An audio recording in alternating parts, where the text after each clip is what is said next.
You know, this question was asked also by one of your other writers. I can't find a balance between this world and the next, deen and dunya and akhirah. I said there is no struggle. Everything we do in this world is for the akhirah if your intention is right. If you're going to work for the right reasons, if you're staying away from evil deeds, if you're remembering Allah when you're supposed to, if you're eating what you're supposed to eat, if you're saying what you're supposed to say, you can live in this world and have a great time and still earn your Jannah. Allah doesn't want you to have a horrible time in this world. You know, I don't know why we have this concept that we have to kind of cut ourselves off from this world to earn Jannah. No, no, no, no, no. You have to make the most of this world to earn Jannah. We have very little time on this earth. I mean, half of my life is spent sleeping. And the few hours that I'm awake, take away the time I have to relieve myself, get dressed for work, stay and commute to the job, put in the 8 hours at work, and come back. What do I have, 2-3 hours of free time, technically free time, that I actually have some control over? How about I make the most of that free time? That could change my life. Those few hours that you have free after work, instead of listening to useless news, you know, about the weather and the Dow Jones Industrial Average, how about you listen to something productive in that time? Listen to some Quran, listen to something that will increase your knowledge. Listen to, you know, a good discussion that will help you understand things better.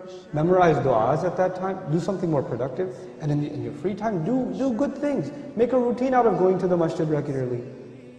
You know, every Isha, you catch every Isha. Before you start your work day, you catch every Fajr in the masjid. Add some small good routines in your life, and how much good will come out of your life is amazing. Another of your listeners asked, how can I improve my character? Step 1, do no harm. Stop doing bad things. Don't talk about adding good deeds until you get rid of bad deeds. You can't talk about giving a patient medicine until you stop the bleeding first. It doesn't make any sense, you know? So you got to stop the entertainment addiction. You got to stop the watching the filth. You got to start lowering your eyes when you're walking down the street, because you're becoming less of a human. Every time you stare at a woman, and you stare at her like she's a piece of meat, like she's an animal, that just means you've lost respect for a fellow human being. That's all that means. To you, that's nothing but you're looking at her like an ape looks at a female ape. You know, like a dog looks at a female dog. That's all you've turned into, an animal. Regain your humanity first, and then embellish, beautify your life with good deeds. Do simple, small things.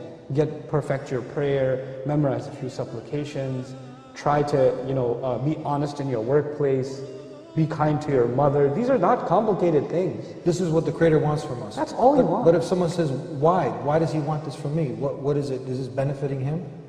That's a great question. Everything Allah wants from us, one of His names is Al-Ghani.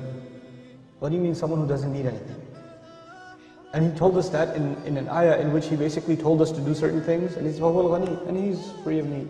وَأَنْتُمُ الْفُقَرَاء, you're the ones that are bankrupt. Now, in that ayah, He doesn't need anything, and we need everything, because we're bankrupt. And then He told us to do a few good deeds. And if you do a few good deeds, He will make you ghani. He'll make you free of need. He'll shower you with blessings.